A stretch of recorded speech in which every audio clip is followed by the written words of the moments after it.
Chapter 19, Prenatal Influences. Controlled by divine principles, there rests upon parents the most solemn obligation to train their children in the fear and love of God. In the home, the purest morals are to be preserved. Strict obedience to Bible requirements is to be taught. The teachings of the Word of God are to control mind and heart, that the home life may demonstrate the power of the grace of God. Each member of the family is to be polished after the similitude of a palace, Psalm 144, verse 12, by the divine principles and precepts. Parents need to understand children. Parents should not forget their childhood years, how much they yearned for sympathy and love, and how unhappy they felt when censured and fretfully chided. They should be young again in their feelings and bring their minds down to understand the wants of their children. Yet with firmness mixed with love, they should require obedience from their children. The parent's word should be implicitly obeyed. God has appointed a path. Angels of God are watching the children with the deepest interest to see what characters they develop. If Christ dealt with us as we often deal with one another and with our children, we would stumble and fall through utter discouragement. I saw that Jesus knows our infirmities and has himself shared our experience in all things but in sin. Therefore he has prepared for us a path suited to our strength and capacity, and like Jacob, has marched softly and in evenness with the children as they were able to endure, that he might entertain us by the comfort of his company and be to us a perpetual guide. He does not despise, neglect, or leave behind the children of the flock. He has not bidden us move forward and leave them. He has not traveled so hastily as to leave us with our children behind. Oh no, but he has evened the path to life, even for children, and parents are required in his name to lead them along the narrow way. God has appointed us a path suited to the strength and capacity of children. Fretfulness should be repressed. Parents, when you feel fretful, you should not commit so great a sin as to poison the whole family with this dangerous irritability. At such times set a double watch over yourselves and resolve in your heart not to offend with your lips, that you will utter only pleasant, cheerful words. Say to yourselves, I will not mar the happiness of my children by a fretful word. By thus controlling yourselves, you will grow stronger. Your nervous system will not be so sensitive. You will be strengthened by the principles of right. The consciousness that you are faithfully discharging your duty will strengthen you. Angels of God will smile upon your efforts and help you. When you feel impatient, you too often think the cause is in your children, and you blame them when they do not deserve it. At another time they might do the very same things, and all would be acceptable and right. Children know and mark and feel these irregularities, and they are not always the same. At times they are somewhat prepared to meet changeable moods, and at other times they are nervous and fretful, and cannot bear censure.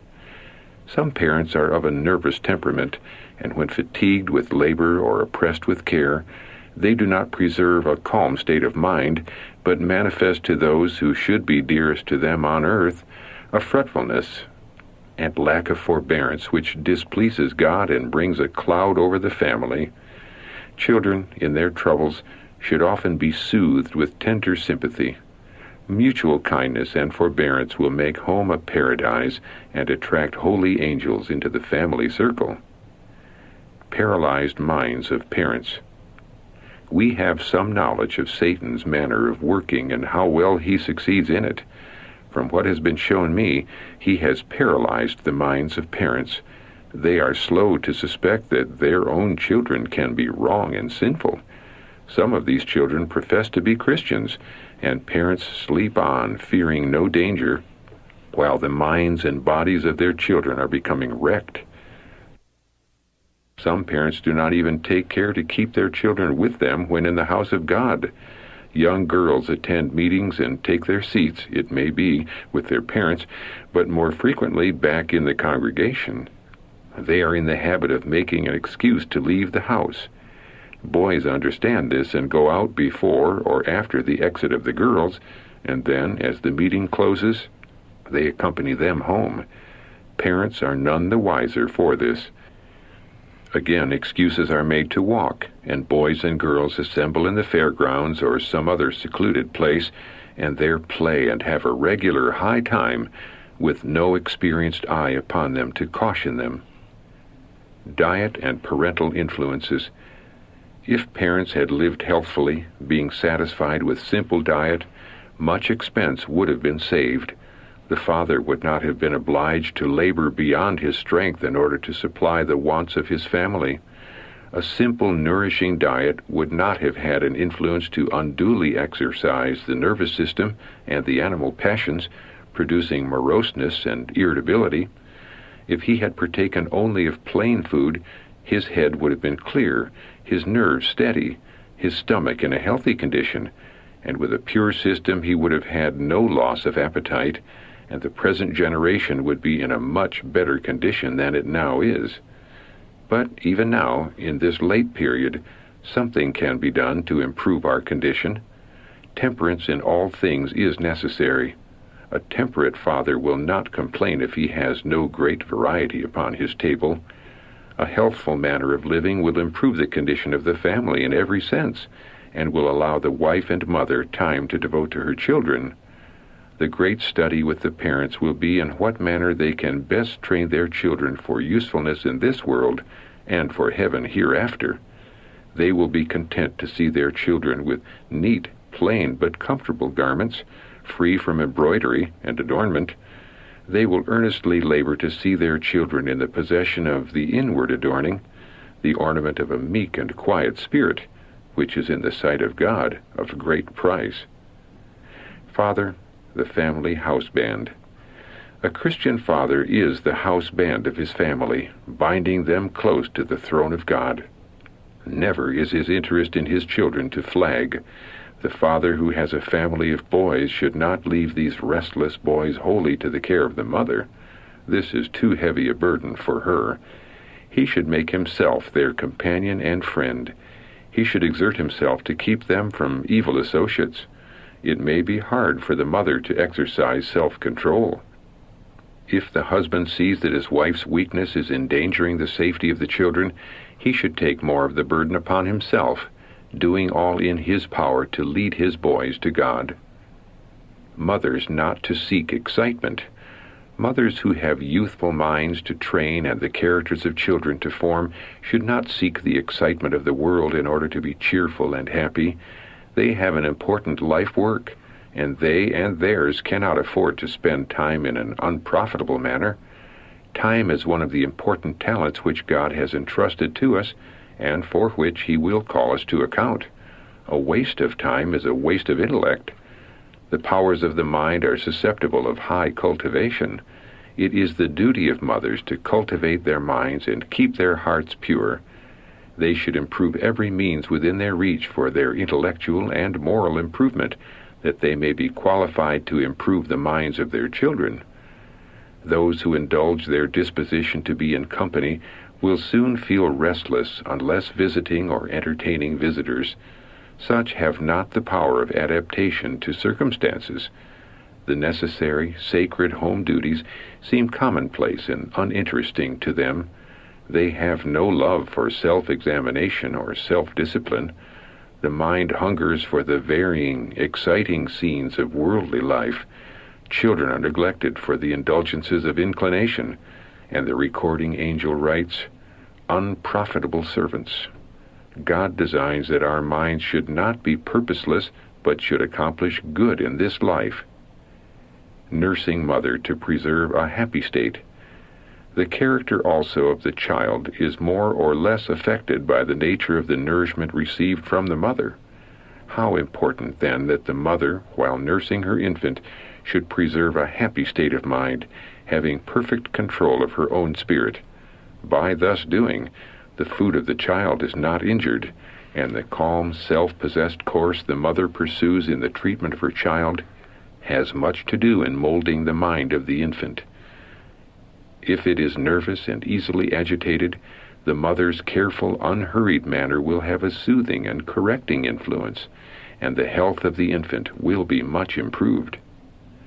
Mother should endeavor to be self-possessed. The more quiet and simple the life of a child, the more favorable it will be to both physical and mental development. At all times the mother should endeavor to be quiet, calm, and self-possessed. Many infants are extremely susceptible to nervous excitement, and the mother's gentle, unhurried manner will have a soothing influence that will be of untold benefit to the child. Sensitive child not to be wounded by indifference. Young children love society. They cannot, as a general thing, enjoy themselves alone, and the mother should feel that, in most cases, the place for her children, when they are in the house, is in the room she occupies.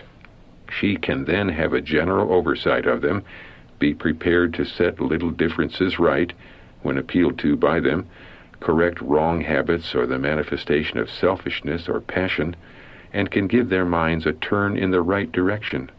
That which children enjoy, they think mother can be pleased with, and it is perfectly natural for them to consult mother in little matters of perplexity. And the mother should not wound the heart of her sensitive child by treating the matter with indifference or by refusing to be troubled with such small matters. That which may seem small to the mother is large to them.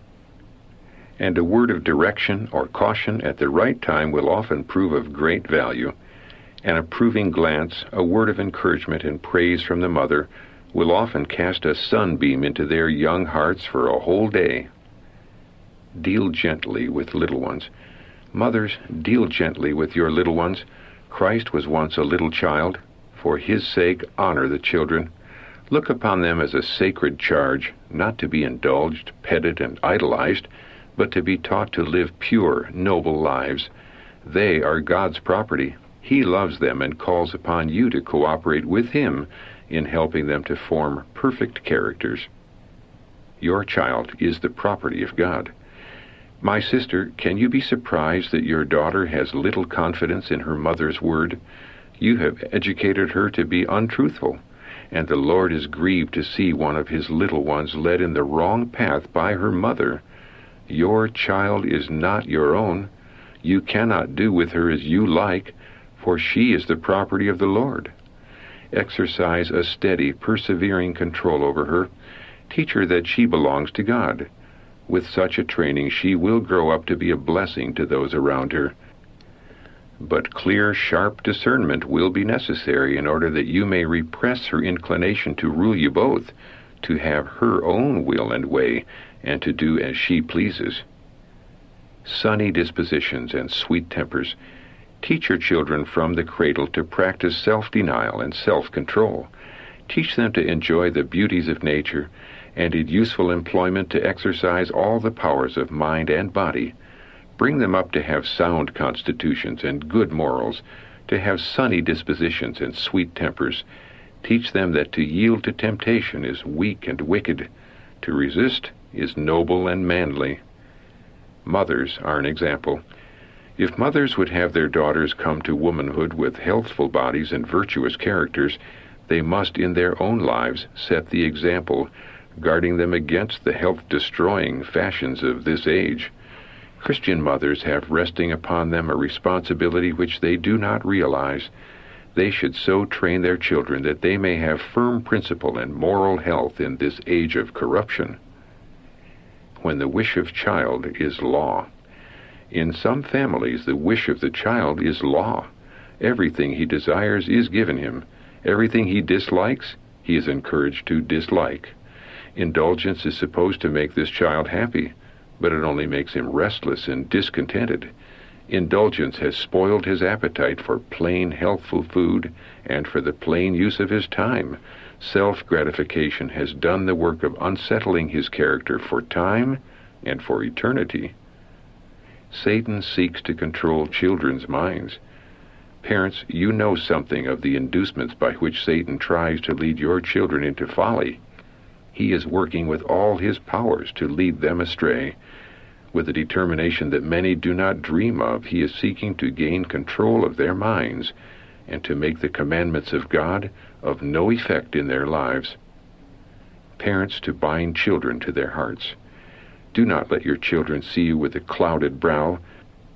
If they yield to temptation, and afterwards see and repent of their error, forgive them just as freely as you hope to be forgiven by your Father in heaven. Kindly instruct them and bind them to your hearts. It is a critical time for children. Influences will be thrown around them to wean them from you, which you must counteract. Teach them to make you their confidant. Let them whisper in your ear their trials and joys. By encouraging this, you will save them from many a snare that Satan has prepared for their inexperienced feet. Do not treat your children only with sternness, forgetting your own childhood and forgetting that they are but children. Do not expect them to be perfect or try to make them men and women in their acts at once. By so doing, you will close the door of access which you might otherwise have to them, and will drive them to open a door for injurious influences, for others to poison their young minds before you awake to their danger. Strong, even discipline. The happiness of every child may be secured by strong, even discipline. A child's truest graces consist in modesty and obedience, in attentive ears to hear the words of direction, in willing feet and hands to walk and work in the path of duty. And a child's true goodness will bring its own reward, even in this life. The early years are the time for the training process, not only that the child may become most serviceable and full of grace and truth in this life, but that he may secure the place prepared in the home above for all who are true and obedient. In our own training of children, and in the training of the children of others, we have proved that they never love parents and guardians less for restraining them from doing evil. Jesus manifested a peculiar loveliness of disposition. As a child, Jesus manifested a peculiar loveliness of disposition. His willing hands were ever ready to serve others. He manifested a patience that nothing could disturb, and a truthfulness that would never sacrifice integrity. In principle firm as a rock, his life revealed the grace of unselfish courtesy. With deep earnestness, the mother of Jesus watched the unfolding of his powers and beheld the impress of perfection upon his character. With delight she sought to encourage that bright, receptive mind. Through the Holy Spirit she received wisdom to cooperate with the heavenly agencies in the development of this child, who could claim only God as his Father. Preoccupation of mind rules out low thoughts. Educate the faculties and tastes of your dear ones. Seek to preoccupy their minds so that there shall be no place for low, debasing thoughts or indulgences. The grace of Christ is the only antidote or preventive of evil. You may choose, if you will, whether the minds of your children shall be occupied with pure, uncorrupted thoughts, or with the evils that are existing everywhere, pride and forgetfulness of their Redeemer. Surrounded by a wall not easily broken down. Every Christian home should have rules, and parents should, in their words and in their deportment toward each other, give to the children a precious living example of what they desire them to be. Purity in speech and true Christian courtesy should be constantly practiced. Let there be no encouragement of sin, no evil surmising or evil speaking. Teach the children and youth to respect themselves, to be true to God, true to principle. Teach them to respect and obey the law of God. Then these principles will control their lives and will be carried out in their association with others. They will love their neighbor as themselves. They will create a pure atmosphere, one that will have an influence to encourage weak souls in the path that leads to holiness and heaven. Let every lesson be of an elevating, ennobling character, and the records made in the books of heaven will be such as you will not be ashamed to meet in the judgment. Children who receive this kind of instruction will not be a burden, a cause of anxiety in our institutions, that is, educational, medical, publishing, etc., but they will be a strength, a support to those who bear responsibility. They will be prepared to fill places of trust, and by precept and example will be constantly aiding others to do right. Those whose moral sensibilities have not been blunted will appreciate right principles and will practice them. They will put a right estimate upon their endowments and will make the best use of their physical, mental, and moral powers. Such souls are constantly fortified against temptation. They are surrounded by a wall not easily broken down. All such characters are, with the blessing of God, light bearers. Their influence tends to elevate others for a practical Christian life. The mind may be so elevated that divine thoughts and contemplations come to be as natural as the breath.